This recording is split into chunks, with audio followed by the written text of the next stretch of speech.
मैं मूर्ख की केतक बात है, ओट पराधी तरया रे। गुरु नानक जिन सुनिया पेखिया, से फिर गरबास ना परया रे। बेशुमार अथाह अगंत अतुलै, ज्यों बुलावो त्यों नानक दास बुलै। काबिले दीदार, काबिले तारीफ बरदो आलम शाह धन साहिब श्री गुरु ग्रंथ साहिब महाराज आप जी की पाक हजूरी विच हाजरीन हुए बैठे सत्संगी जनों, वडभागे हाँ सतगुरां दी पावन निकी गोद विच जुड़ बैठ के अज दे इस विशेष दीवान दे विच शमूलीयत कर रहे हाँ, जो कि समर्पित है धन साहिब श्री गुरु गोबिंद सिंह महाराज जी के प्रकाश पुरब नूं। और संगती तौर के उत्ते असी इकट्ठे होए हाँ अपने वालों शरधा के फुल भेंट करन दे वास्ते। आओ कुछ समय वास्ते 10वें पातशाह साहिब श्री गुरु गोबिंद सिंह महाराज उन्हां दे जीवन फलसफियां दे नाल जुड़न दा यतन करिए और उस पावन इतिहास के नाल जुड़ के अपने जीवन नूं सफल करन दा यतन करिए। सो देहो खाकसार नूं आशीष, सप्रेम फतेह नाल सांझ पाओ। आखो वाहिगुरू जी का खालसा, वाहिगुरू जी की फतेह। गुरु गोबिंद सिंह महाराज जी के बाबत बहुत सारे विद्वान उन्होंने सिफतों के पुल बनते हैं और अपने अपने वालों अपनी अकीदत और अपनी शरधा के फुल भेंट करते हैं।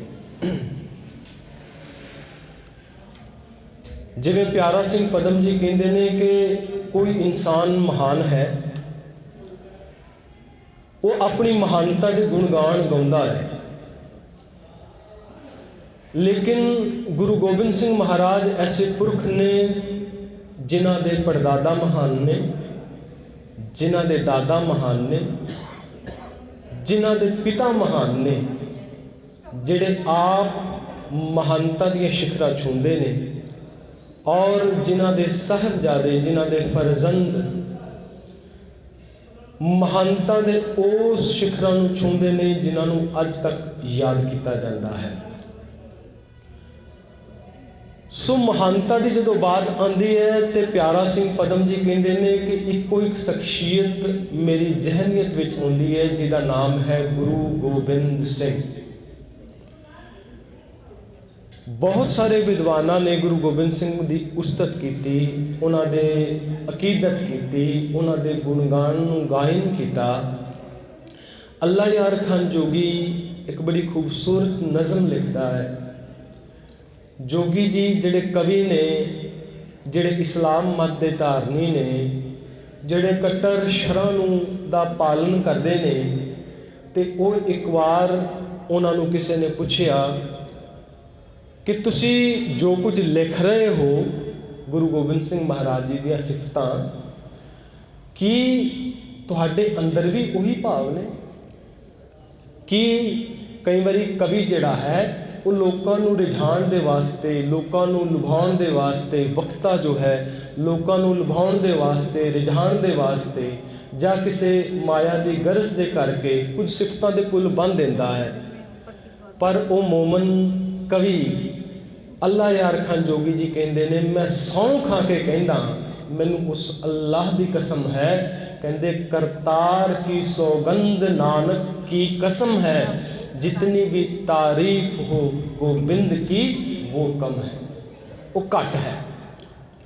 वो कहते जे इंसाफ करे ये पूरा जगत ये पूरा जमाना, तो कहते इंसाफ करे जी में जमाना तो यकीन है, कह दो गुरु गोबिंद का सानी ही नहीं है। गुरु गोबिंद सिंह महाराज जी के मुकाबलतन कहता मैनू कोई हस्ती नहीं दिसती, कोई उन्होंने बराबर उन्होंने कद का जिमें किते किसी परसनैलिटी का मुतालिया करा तो मैनू नहीं दिसता। ये वो कह रहे हैं कि जिन्होंने कट्टर शरई लोग कहा जाता सी, कि कलिंगम की मैकालिफ कि वड्डे वड्डे विद्वान जिन्हां दियां कलमां थक जांदियां ने, जिन्हां दियां कलमां जवाब दे जांदियां ने, ऐसे सन गुरु गोबिंद सिंह महाराज जी का वो पावन जीवन। बड़ी छोटी जी आरबला है, 42 साल की उम्र, पर जवानी उम्र, जिदे अंदर वो कारनामे करके गए जिदे बाबत कोई आम इंसान, आम मुर्शिद, आम जिहड़ा पीर पैगंबर सोच भी नहीं सी सकता। ऐसे गुरु गोबिंद सिंह महाराज जी का जिहड़ा आगमन है, उन्होंने जीवन गाथा की आगाज़ वो पटने साहिब की धरती तो होंदी है, जिन्हों कदे पाटली पुत्र कहा जाता सी। उस पटने की धरती के उत्ते गुरु गोबिंद सिंह महाराज जी का बालपन, बाल अवस्था बतीत होंदी है। और वो ऐसा दौर है, एक ऐसा समा है, क्योंकि जिथे असी अज इतिहास वाचना है उत्थे असी नाल दे नाल ना अज उन्होंने रिलेट करना है, उहदे नाल जुड़ना है असी, क्योंकि इतिहास और हिस्टरी नूं समझना हुण उहदा सानूं लाभ की है। लाभ तां ही होवेगा ना जे अज दे लाइफ दे विच, अज दे संदर्भ दे विच साडी लाइफ विच कुछ चेंज आए। गुरपुरब आया तो साडी जिंदगी दे विच कुछ चेंज लैके आए, कुछ तब्दीली लैके आए, तां करके असी उन्हां महान गुरु साहिबानां नूं याद करदे हां। बाबाणियां कहानियां पुत सपुत करेन, पुत्र ते सपुत्र अपने उन्होंने बाबियां दियां गाथावां नूं इसे करके याद करते हैं। तो इसे करके भाई गुरदास जी कहते ने, कहते कुर्बानी तिन्ना गुरसिखां पाए भगत गुरपुरब करन दे। मैं कुर्बान जांदा हाँ ऐसे गुरसिखां दे उत्ते जेड़े के प्रेमा भगती दे विच आके अपने गुरु साहिबानां नूं याद करते हैं, उन्हां दियां जीवन गाथावां दे नाल जुड़ते हैं। ऐसे गुरसिखां उत्ते मैं कुर्बान जाना जिहड़े गुरपुरब दे उत्ते आके इकत्तर होंदे ने ते अपने गुरु साहिबानां दे दिनां ते दिहाड़ियां नूं चेता करके अपने जीवन के अंदर कुछ सफलता प्राप्त करने का यतन करते हैं, कुछ तब्दीली करने का यतन करते हैं। सो पटने की पाटलीपुत्र की उस गुरु गोबिंद सिंह महाराज जी का वो जीवन जिहड़ा खास तौर पर उन्होंने बालपन है, उसनूं चेता करना, याद करना बड़ा ज़रूरी है। अज का जिहड़ा दौर है कि असी पेरेंटिंग कैसी करनी है, असी अपने बच्चों की परवरिश किस रूप दे विच करनी है। जे किसी ने वेखना होवे तो उस माता गुजर कौर वल वेख सकता है।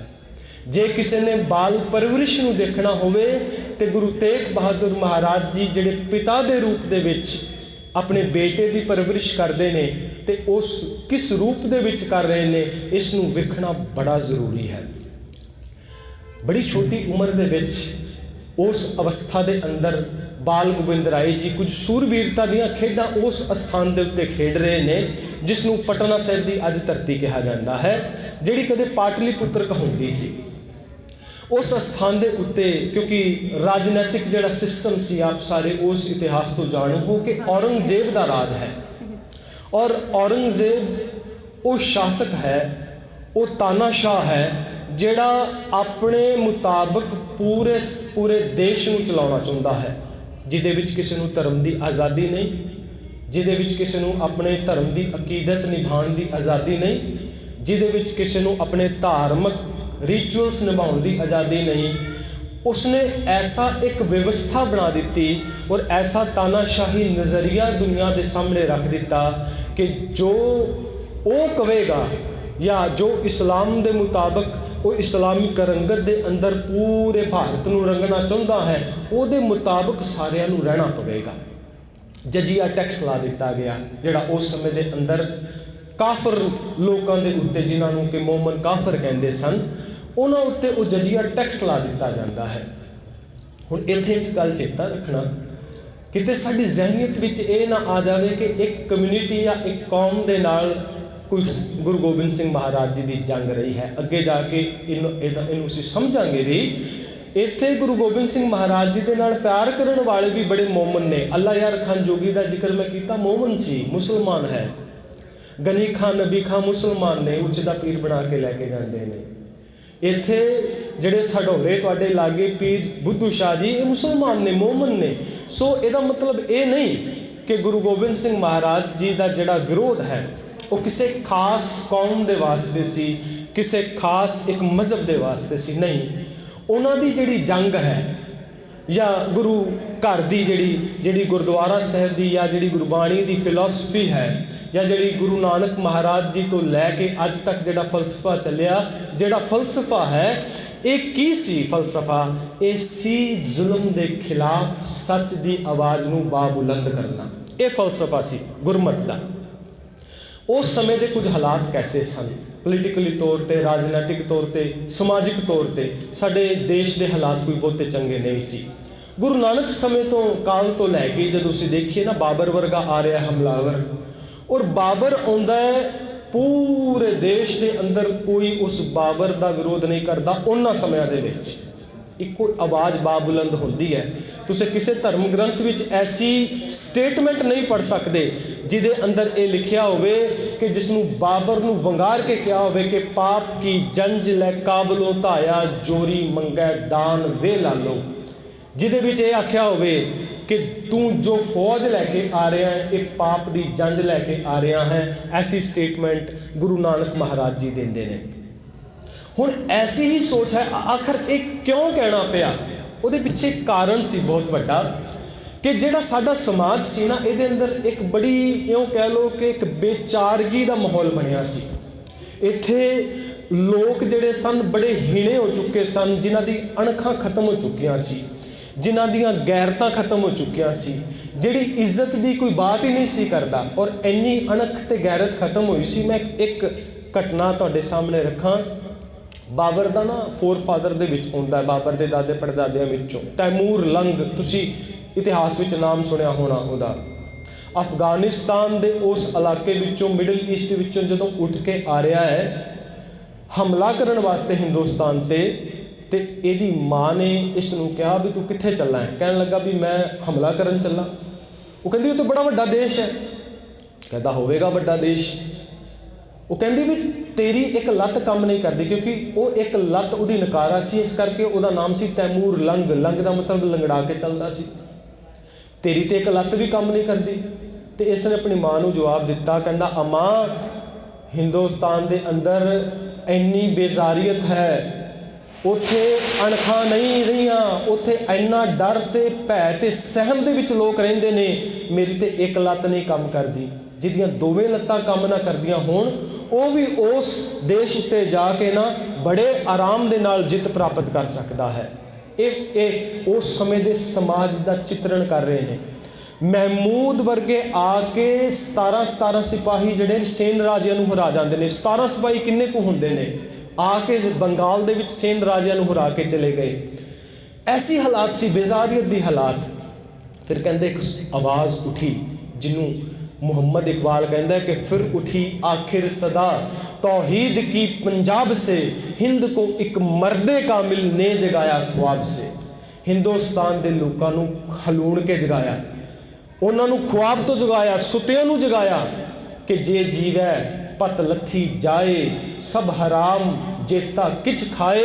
जिस जिंदगी विच अणख नहीं, इज्जत नहीं, जंबुश नहीं, जिस जीवन दे विच गैरत नहीं, ऐसा जीवन तिकारयोग है। जिंदगी दे अंदर एक ऐसी सोच, एक ऐसा रुतबा, एक ऐसा जोश पैदा किया गुरु नानक साहब ने। वो आवाज़ बाबुलंद की और उन्होंने राजियां नूं कहा कि राजेशी मुकद्दम कुत्ते जाए जगाएन बैठे सुते, चाकर नंदा पाएन घाओ रब बिल्कुल हो चढ़ जाओ। उस राजसी सिस्टम, उस पोलिटिकल सिस्टम ते ये सट मारी तो फिर वही जोत उहा जुगत साए सहकाया फिर पलटी है। गुरु गोबिंद सिंह महाराज जी का समा होंदा है। पटना साहिब की धरती है, जोत वही है। जुगती वही है। कई बार असीं टपला खा जाते हाँ। इत्थे गोकुल चंद नारंग वर्गे हिस्टोरीयन टपला खा गए। वो कहते कि गुरु नानक साहिब तो लैके गुरु हरगोबिंद साहिब तक, कहते बड़ा एक गुरु अर्जन देव साहिब तक बड़ा वधिया सोमा चलिया सी सिੱਖੀ ਦਾ। पर जदों गुरु हरगोबिंद साहिब ने मीरी ते पीरी नूं हत्थ विच लै लिया, शस्त्र उठा लिया, तो ये जिहड़ा सोमा लोकां दियां प्यास बुझा रहा सी ना सिੱਖੀ ਦਾ, कहते ये सोमा जिहड़ा है ये सोमा रेगिस्तान मारूथल विच बन गया, बदल गया। तो उहदा जवाब दिता सी, वो कहण लगे, कहते कि जे ये सोमे नूं लगातारता दे नाल चलदा रखना सी, जिहड़ा अज भी वग रहा है, अज भी ये सिੱਖੀ ਦਾ दरिया वग रहा है, अज भी उस तरह लोगों की प्यास बुझा रहा है। जे गुरु हरगोबिंद साहिब जी शस्त्र ना चुकते तो जाते ये सोमा उदों खत्म हो जाना सी, ते जे वगदा भी रहिंदा तो इहदी वो तासीर नहीं सी रहनी जिहड़ी अज मौजूद है, अज मौजूद है। गुरु गोबिंद सिंह महाराज जी ने जिहड़ा बीज आरोपित किया सी, उहदा फलीभूत होने का समा है गुरु गोबिंद सिंह महाराज जी का काल, वो टाइम पीरीयड जदों खालसा रूप के अंदर दुनिया दे विच एक नवीन जिहड़ा है ट्रांसफॉर्म होके एक सिख जिहड़ा है वो आके दुनिया दे अंदर एक रोल मॉडल, एक इंसान, एक ह्यूमैनिटी का जिहड़ा एक गवाह है, और ह्यूमैनिटी और इंसानियत नूं लैके चलण वाला देश और दुनिया के अंदर एक ऐसा मुजस्मा तैयार किया जिहदा नाम सी खालसा। पटने की धरती के उत्ते गुरु गोबिंद सिंह महाराज जी बाल खेडां खेडते हैं। उत्थे वक्ती तौर के उत्ते जिहड़े बादशाह सुल्तान ने, जिहड़े उस स्टेट के सुल्तान सन, उन्हां दी बग्गी जा रही सी, ते जदों उन्हां दी बग्गी जा रही सी, सारे झुक के ऑर्डर सी कि सलाम करनगे।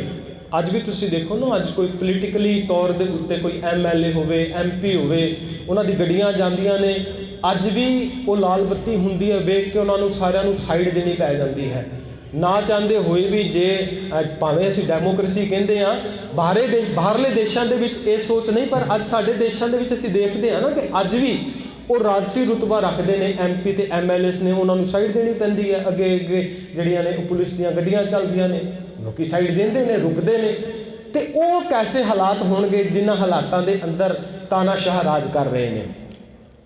उत्थे जदों उन्हां दी बग्गी गई, शाही बग्गी, तो सारे चुक चुक के सलामा कर रहे हैं। एक सिर नहीं चुकिया, उस सिर सी गुरु गोबिंद सिंह, बाल गुरु गोबिंद सिंह के रूप के विच। कहते ने सारे चुक के सलाम की। किहड़ा बच्चा है जिन्हें छोटा जा तीर कमान अपने मोढे ते रखिया है, जिहड़ा कि चुक के सलामा ही नहीं करता, निके निके तीर साडी बग्गी दे वल चला रहा है। उस सोच नूं दबना चाहुंदे सी, उस सोच नूं उस वेले कुचल देना चाहते सी वो लोग। उस वेले जिहड़े सिੱਖੀ दे उस समय के अंदर जिहड़े साडे मोजिज बंदे सन, जिहड़े उस समय के जथेदार सन, जिहड़े उस समय के आगू सन, उन्हां दे कोल पहुँच की गई कि तुहाडे बाल गोबिंद राय इस चुके नहीं शाही बग्गी के सामने। उन्हां दी शिकायत की गई, उन्होंने तलब किया गया कि गुरु जिहड़े गुरु घरों कोई ना कोई आए और तलब किया जाए उन्होंने, और इस गल का स्पष्टीकरण दिता जाए बाल गोबिंद राय क्यों नहीं चुकिया, क्यों नहीं चुकिया। उदों गुरु तेग बहादुर महाराज जी ये गए हुए सन ढाका, बांग्लादेश के विच प्रचार के वास्ते। जदों ये सारी बात हुई ना, तौखला पैदा हो गया, उदों ही एक मैसेंजर, एक हरकारा भेजिया ढाके दे विच, बंगाल दे विच। ते बंगाल विच जाके, ढाके के अंदर जाके वो हरकारा मैसेज दिंदा है भी गुरु गोबिंद सिंह बाल रूप के अंदर, उस रूप के अंदर उन्होंने वो गलती कर दी है। उहदी ही शब्दावली सी, झुके नहीं। तो जिहड़ा जवाब दिता सी ना गुरु पिता ने, गुरु तेग बहादुर महाराज जी ने, उन्होंने कहा कि बाल गोबिंद राय जो किया सो भला किया। अव्वल तो किसी सरकारी अहलकार से बात पूछनी नहीं, अगर आते हैं तो पाबंदी देनी, सरांदी नहीं देनी।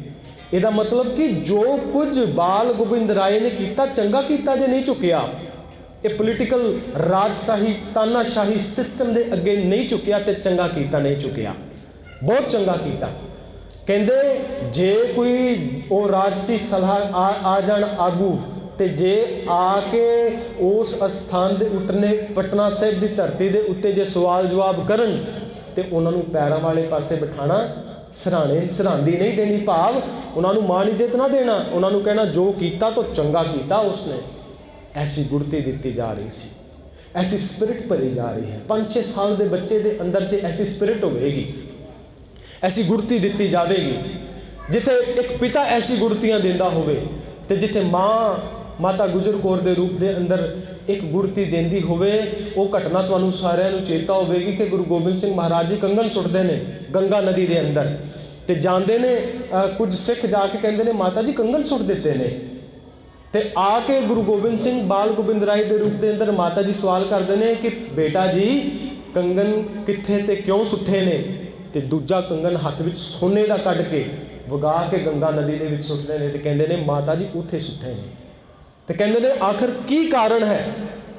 सिख देख रहे हैं आले दुआले खड़े हुए, वो कहते हैं माता जी गुस्सा नहीं कर रहे, बाल गोबिंद राय सोने के कंगनों को वगा वगा के मार रहा है, तो माता जी के चेहरे पर कोई शिकन नहीं, महंगे आभूषण कीमती जेडे कंगन उन्होंने वगा वगा के नहर में सुट रहा है। आखिर ऐसी क्या बात है, क्यों नहीं ये कुछ उन्होंने उस रूप के अंदर डांट रहे। तो कहते जो पूछा बाल गोबिंद राय जी को, तो उन्होंने कहा कि यदा कारण है सुट्ठण का कि जिन्ना हत्थां दे विच और जिस देश और कौम के आले दुआले गुलामी दियां जंजीरां होण, उन्हां हत्थां दे विच सोने के कंगन शोभा नहीं देंदे, उन्हां हत्थां दे विच शमशीरां शोभा देंदियां ने। हथ विच शमशीर फड़ी सी, तलवार किरपान फड़ी, और किरपान फड़ के कहा कि गुलामी दियां जंजीरां नूं कट्टण वास्ते सोने के कंगन नहीं चाहिए, गुलामी दियां जंजीरां नूं कट्टण वास्ते हाथ विच शमशीरां चाहिदियां ने। और वो गुलामी दियां जंजीरां गुरु गोबिंद सिंह महाराज जी ने कट्टियां। अवस्था कैसी है, तुसी बाणी पढ़ते हो, बाणी के अंदर बड़ा स्पष्ट जिक्र किया है, खत्तरियां ता धर्म छोड़िया मलेच भाख्या गही। गुरु नानक महाराज जी कहते हैं अजीब वरतारा है कि पोलिटिकली तौर के उत्ते जे अज इस्लाम मोमन जिहड़ा है वो राज करता है, जोड़े खत्तरी ने वो ये गल कहते हैं कि भावें इन्हां दी बोली मलेच है, खत्तरी कहते हैं बोली मलेच है, लेकिन अपने घर जाके ये उस दफ्तर दे विच वही बोली बोलते हैं, उन्हां दे अधीन काम भी करते हैं, तो घर जाके अपने अंदर उस बोली नूं मलेच भी आखते हैं। डुअलिटी हुई ना, दुविधा वाला किरदार होया। कहते ने ऐसा किरदार नहीं चाहिए कि गऊ ब्राह्मण को कर लावो गोबर तरन न जाई। एक पासे ते गऊ दे उत्ते टैक्स लाया जाता सी उस समय के अंदर, वो टैक्स लैण वाला भी जिहड़ा है वो सनातनी वीर है, क्योंकि उन्होंने चीज़ां करनियां पैंदियां सी, सरकारी अदारे के अंदर काम करने पैंदे ने। ते दूजे पासे वो अपने घर आके गोबर का लेपन भी करता है, तो गोबर का लेपन कह के उससे ही अपने उस इष्ट नूं मनदा है और उसनूं पवित्र भी कह रहा है। इसका मतलब की होया, गुरु पातशाह जी कहते ऐसा सिस्टम नहीं चलेगा, इन्हां दी बगावत करनी पवेगी कि जिहड़ा धर्म के अंदर किसी के धर्म के अंदर जीण दे विच जिन्हों आज़ादी ना होवे, ऐसे सिस्टम का विरोध करना पवेगा। अज भी सिक्खी इस स्टैंड पर खड़ी है कि सिक्खी के अंदर हर एक नूं अपने अपने धर्म नूं, अपने अपने अपने इष्ट नूं, अपने अपने जिहड़े अकीदत नूं निभाउण दा पूरी पूरी खुल है। ये गुरु महाराज ने सानूं दित्ती। जनेऊ दे नाल भावें कोई गुरु घर का सरोकार नहीं सी, लेकिन गुरु तेग बहादुर महाराज जी शहादतां देंदे ने, उसे समय के अंदर शहादतां इस करके देंदे ने कि किसी नूं धर्म के जीण दे विच आज़ादी होनी चाहिए है। एक राजनीतिक तौर पर एक ऐसा पोलिटिकली सिस्टम का विरोध किया वो गुरु बाल गोबिंद राय जी ने अपने बाल अवस्था के विच कर दिता सी। कहते हैं ना कि पूत के पैर पालने के विच ही दिस जाते हैं। वो 5-6 साल की उम्र के अंदर ही एक कौतुक जोड़े ने ये वरत रहे हैं उस अवस्था के अंदर। इस तो बाद गुरु गोबिंद सिंह महाराज जी उस आनंदपुर साहिब की धरती पर आए, परिवार समेत उतों पटना साहिब की धरती तो आनंदपुर साहिब की धरती पर पहुँचे। और आनंदपुर साहिब का नाम जिहड़ा है ये चक नानकी सी। उस समय के अंदर चक नानकी ये गुरु तेग बहादुर महाराज जी के माता जी का नाम सी। चक नानकी अपनी माँ के नाम से गुरु तेग बहादुर महाराज जी ने उन्होंने पिंडों की जमीन नूं मुल लैके आनंदपुर साहिब की धरती जी जिथे अज असीं देखते हाँ, उस पिंडों की जमीन नूं मुल लैके उस पिंड की जो मोड़ी गड्डी तो वह नाम रखे सी चक नानकी। तो जदों गुरु गोबिंद सिंह महाराज बाल गोबिंद राय जी की अवस्था के अंदर आनंदपुर साहिब चक नानकी पहुँचते हैं ना, बड़े चिरां बाद अपने पिता के नाल मिलाप होंदा है, अपने पिता के नाल मिलाप होंदा है। ਹੁਣ ਜਦੋਂ ਬੇਟੇ ਦੇ ਪੁੱਤਰ ਦਾ ਮਿਲਾਪ ਹੁੰਦਾ ਹੈ ਨਾ, ਬੇਟੇ ਤੇ ਪਿਤਾ ਦਾ ਮਿਲਾਪ ਹੁੰਦਾ ਹੈ, ਹੁਣ ਦੇਖੋ ਉਹਨਾਂ ਦੀ ਜਿਹੜੀ ਆਪਸੀ ਸੰਵਾਦ ਹੈ ਉਹ ਕੈਸਾ ਹੋ ਰਿਹਾ ਹੈ, ਸਾਨੂੰ ਸਮਝਣਾ ਪਏਗਾ। ਅੱਜ ਇੱਕ ਪਿਤਾ ਤੇ ਬੇਟੇ ਦਾ ਸੰਵਾਦ ਕੈਸਾ ਹੋਣਾ ਚਾਹੀਦਾ ਹੈ। ਪਿਤਾ ਕਹਿੰਦਾ ਪੁੱਤਰ ਆਏ ਹੋ, ਅੱਜ ਕੁਝ ਤਿਆਰੀ ਵੀ ਕਰਕੇ ਆਏ ਹੋ ਕਿ ਗੁਰੂ ਪਿਤਾ ਨੂੰ ਮਿਲਣਾ ਹੈ? ਕਹਿੰਦੇ ਹਾਂ। ਕਹਿੰਦੇ ਚਲੋ ਕੋਈ ਬਾਣੀ ਸੁਣਾਓ, ਤੁਹਾਨੂੰ ਕੋਈ ਬਾਣੀ ਯਾਦ ਹੈ ਕੰਠ ਹੈ? ਤੇ ਉਸ ਸਮੇਂ ਦੇ ਅੰਦਰ ਬਾਲ ਗੋਬਿੰਦ ਰਾਏ ਜੀ ਨੇ ਆਨੰਦ ਸਾਹਿਬ ਦੀ ਬਾਣੀ ਸੁਣਾਈ ਸੀ, ਕੰਠ ਬਾਣੀ। ਉਹਨਾਂ ਨੂੰ ਇੰਨੀ ਅਭਿਆਸ ਸੀਗਾ ਕਿ ਨਿੱਕੀ ਜਿਹੀ ਉਮਰ ਦੇ ਅੰਦਰ ਕੰਠ ਬਾਣੀ ਆਨੰਦ ਸਾਹਿਬ ਜੀ ਦੀ ਉਹਨਾਂ ਨੇ ਉਹ ਬਾਣੀ ਆਪਣੇ ਗੁਰੂ ਪਿਤਾ ਨੂੰ ਸੁਣਾਈ। ਤੇ ਜੋ ਬਾਣੀ ਸੁਣੀ ਨਾ ਸਾਰੀ, ਤੇ ਗੁਰੂ ਤੇਗ ਬਹਾਦਰ ਮਹਾਰਾਜ ਜੀ ਬੜੇ ਪ੍ਰਸੰਨ ਹੋਏ, ਬੜੇ ਖੁਸ਼ ਹੋਏ। ਔਰ ਖੁਸ਼ ਹੋਣ ਤੋਂ ਬਾਅਦ ਉਹਨਾਂ ਨੇ ਕਿਹਾ ਕਿ ਅੱਜ ਇਸ ਧਰਤੀ ਦੇ ਉੱਤੇ ਮੇਰੇ ਬੱਚੇ ਨੇ ਆਨੰਦ ਸਾਹਿਬ ਦੀ ਬਾਣੀ ਇਹ ਮੈਨੂੰ ਸੁਣਾਈ, ਅੱਜ ਤੋਂ ਬਾਅਦ ਇਸ ਨਗਰ ਦਾ ਨਾਮ ਅਸੀਂ ਆਨੰਦਪੁਰ ਰੱਖ ਦਿੰਦੇ ਹਾਂ, ਇੱਥੇ ਆਨੰਦ ਹੀ ਲੱਗਣਗੇ। ਦੇਖੋ ਇਹ ਕਿੰਨਾ ਇੱਕ ਖੁਸ਼ੀ ਦਾ ਮਾਹੌਲ ਹੈ। ਇੱਕ ਪਿਤਾ ਆਪਣੇ ਬੱਚੇ ਦੀ ਪ੍ਰੋਗਰੈਸ ਦੇਖ ਕੇ ਖੁਸ਼ ਹੁੰਦਾ ਹੈ। ਅਸੀਂ ਦੇਖਦੇ ਹਾਂ ਬੱਚਾ ਡਾਕਟਰ ਬਣਾ ਦਿੱਤਾ, ਪਿਤਾ ਖੁਸ਼ ਹੋ ਗਿਆ, ਮਾਂ ਖੁਸ਼ ਹੋ ਗਈ। ਪਰ ਡਾਕਟਰ ਬਣਾ ਦਿੱਤਾ, ਇਨਸਾਨ ਚੰਗਾ ਨਹੀਂ ਬਣਾਇਆ। ਹੁਣ ਉਹੀ ਡਾਕਟਰ ਜਿਹੜਾ ਹੈ ਉਹ ਗਰੀਬਾਂ ਦਾ ਲਹੂ ਨਿਚੋੜਦਾ ਹੈ। ਕੀ ਮਾਤਾ ਪਿਤਾ ਇਸ ਅਵਸਥਾ ਵਿੱਚ ਖੁਸ਼ ਹੋ ਸਕਦੇ ਨੇ? ਬੱਚੇ ਨੂੰ ਅਸੀਂ ਇੱਕ ਮਹਿਕਮੇ ਵਿੱਚ ਪਾ ਦਿੱਤਾ, ਚਲੋ ਬੜਾ ਅੱਛਾ ਉਹ ਕਿਸੇ ਪੋਲੀਟੀਕਲ ਮਹਿਕਮੇ ਵਿੱਚ ਚਲਾ ਗਿਆ, ਜਾਂ ਕਿਸੇ ਇੰਜੀਨੀਅਰ ਦੇ ਤੌਰ ਦੇ ਉੱਤੇ ਚਲਾ ਗਿਆ, ਜਾਂ ਕੋਈ ਜੱਜ ਦੀ ਗੱਦੀ 'ਤੇ ਬਹਿ ਗਿਆ। ਪਰ ਜੇ ਕਿਤੇ ਉਹ ਮਜ਼ਲੂਮਾਂ ਦੇ ਨਾਲ ਇਨਸਾਫ ਹੀ ਨਹੀਂ ਕਰ ਰਿਹਾ, ਜੇ ਉਹਦੇ ਲਾਈਫ ਵਿੱਚ ਇਮਾਨਦਾਰੀ ਨਹੀਂ, ਕੀ ਐਸੀ ਪ੍ਰੋਗਰੈਸ ਦੇ ਨਾਲ ਮਾਪੇ ਖੁਸ਼ ਹੋਣਗੇ? ਨਹੀਂ। ਇਸ ਕਰਕੇ ਗੁਰੂ ਨਾ ਕਦੇ ਧਨ ਨਹੀਂ ਦੇਖਦਾ ਕਿਸੇ ਦਾ। ਤੁਸੀਂ ਗੁਰਦੁਆਰਾ ਸਾਹਿਬ ਆਉਂਦੇ ਹੋ, ਗੁਰੂ ਤੁਹਾਡਾ ਧਨ ਨਹੀਂ ਦੇਖੇਗਾ। ਨਾ ਹੀ ਗੁਰੂ ਨੇ ਤੁਹਾਡੀ ਡਰੈਸ ਦੇ ਨਾਲ ਕੋਈ ਵੀ ਤੁਸੀਂ ਬੜੀ ਮਹਿੰਗੀ ਜਿਹੜੀ ਕੀਮਤੀ ਜਿਹੜਾ ਹੈ ਆਭੂਸ਼ਣ ਪਾ ਕੇ ਆ ਰਹੇ ਹੋ, ਤੁਹਾਡੀ ਡਰੈਸ ਬੜੀ ਕੀਮਤੀ ਹੈ, ਗੁਰੂ ਨੇ ਇਹ ਵੀ ਨਹੀਂ ਦੇਖਣਾ। ਗੁਰੂ ਨੇ ਤੁਹਾਡਾ ਬੈਂਕ ਬੈਲੈਂਸ ਵੀ ਨਹੀਂ ਦੇਖਣਾ, ਗੁਰੂ ਨੇ ਤੁਹਾਡੀ ਪ੍ਰਾਪਰਟੀ ਵੀ ਨਹੀਂ ਦੇਖਣੀ, ਗੁਰੂ ਨੇ ਤੁਹਾਡੀਆਂ FDਆਂ ਵੀ ਨਹੀਂ ਦੇਖਣੀਆਂ। ਗੁਰੂ ਸਾਹਿਬ ਨੇ ਦੇਖਣਾ ਹੈ ਤੇ ਇਹ ਦੇਖਣਾ ਹੈ ਗੁਨਾਹ ਕਰਕੇ ਕਿੰਨਾ ਅਮੀਰ ਹੈ, ਇਹਦੇ ਅੰਦਰ ਗੁਣ ਕਿੰਨੇ ਨੇ। ਇਹ ਆਪਣੀ ਸ਼ਖਸੀਅਤ ਦੇ ਅੰਦਰ ਆਪਣੇ ਕਿਰਦਾਰ ਪੱਖੋਂ ਕਿੰਨਾ ਮਜ਼ਬੂਤ ਹੈ। ਗੁਰੂ ਤਾਂ ਉੱਠਦਾ ਹੈ ਜਦੋਂ ਉਹ ਸਿੱਖ ਦੇ ਕਿਰਦਾਰ ਦੇ ਅੰਦਰ ਗੁਣਾਂ ਨੂੰ ਦੇਖਦਾ ਹੈ।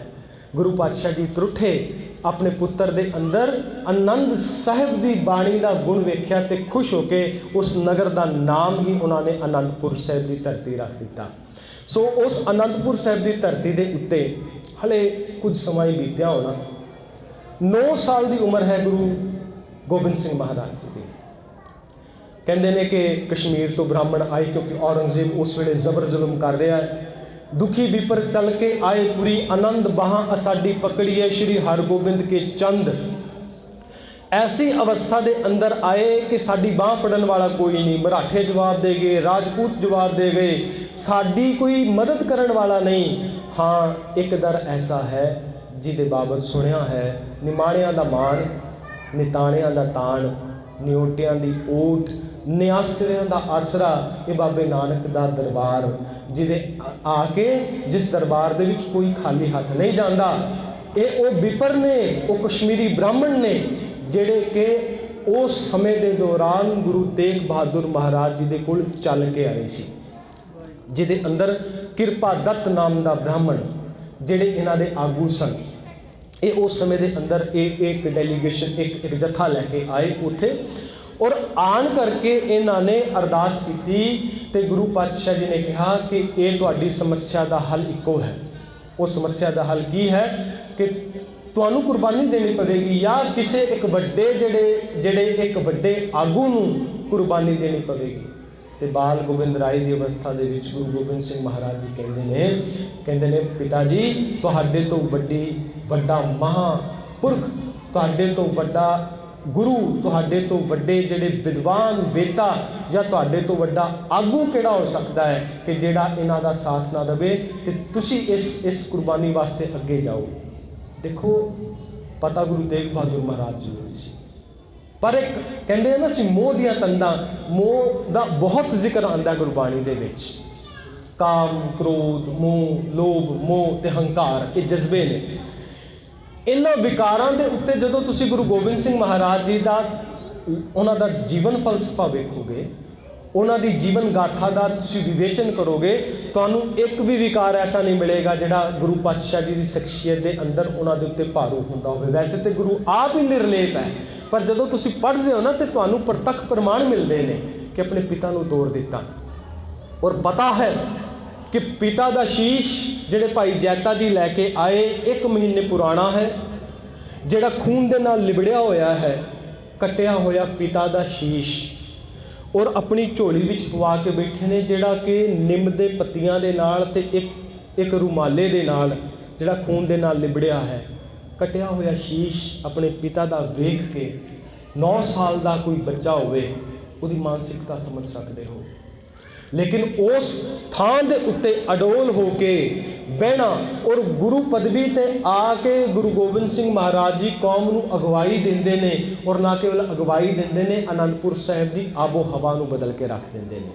ਉੱਥੇ ਕਿਲੇ ਉਸਾਰੇ ਜਾਂਦੇ ਨੇ। ਉੱਥੇ ਤੁਸੀਂ ਆਨੰਦਗੜ੍ਹ ਦਾ ਕਿਲਾ ਦੇਖਦੇ ਹੋ, ਉੱਥੇ ਨਿਰਮੋਹਗੜ੍ਹ ਦਾ ਕਿਲਾ ਹੈ, ਹੋਲਗੜ੍ਹ ਹੈ, ਫਤਿਹਗੜ੍ਹ ਹੈ, ਤਾਰਾਗੜ੍ਹ ਹੈ।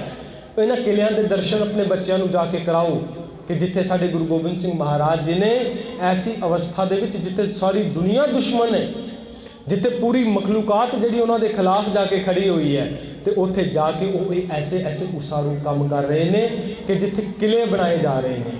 ਫਿਰ ਇੱਥੇ ਬਸ ਨਹੀਂ, 1699 ਦੀ ਵਿਸਾਖੀ ਦਾ ਸਮਾਂ ਆਇਆ, ਗੁਰੂ ਗੋਬਿੰਦ ਸਿੰਘ ਮਹਾਰਾਜ ਜੀ ਖੰਡੇ ਕੀ ਪਹਲ ਤਿਆਰ ਕਰਾਉਂਦੇ ਨੇ, 5 ਪਿਆਰਿਆਂ ਦੀ ਚੋਣ ਕਰਦੇ ਨੇ, ਔਰ 5 ਪਿਆਰਿਆਂ ਦੀ ਚੋਣ ਕਰਕੇ ਉਸ ਸਮੇਂ ਦੇ ਅੰਦਰ ਗੁਰੂ ਗੋਬਿੰਦ ਸਿੰਘ ਮਹਾਰਾਜ ਜੀ ਕੌਮ ਨੂੰ ਇੱਕ ਸੰਗਠਿਤ ਤੌਰ ਦੇ ਉੱਤੇ ਖਾਲਸੇ ਦਾ ਰੂਪ ਦਿੰਦੇ ਨੇ। ਔਰ ਕਿਸ ਰੂਪ ਦੇ ਵਿੱਚ ਦਿੰਦੇ ਨੇ?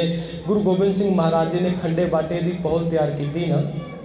ਅੱਜ ਸਮਾਂ ਹੈ ਤੁਹਾਡੇ ਕੋਲ ਇਸ ਬਾਤ ਨੂੰ ਸਮਝਣ ਦਾ ਕਿ ਅੱਜ ਦਾ ਜਿਹੜਾ ਦੌਰ ਚੱਲ ਰਿਹਾ ਹੈ, ਜਿਹੜੇ ਨੌਜਵਾਨ ਬੱਚੇ ਬੈਠੇ ਨੇ, ਨੌਜਵਾਨ ਵੀਰਾਂ ਭੈਣਾਂ ਬੈਠੇ ਨੇ, ਇਹ ਸਮਝ ਸਕਦੇ ਇਸ ਗੱਲ ਨੂੰ ਕਿ ਅੱਜ ਵਰਲਡ ਲੈਵਲ ਦੇ ਉੱਤੇ ਨਾ ਨਸਲਵਾਦ ਦਾ ਦੌਰ ਬੜੇ ਵੱਡੇ ਪੱਧਰ 'ਤੇ ਹੈ।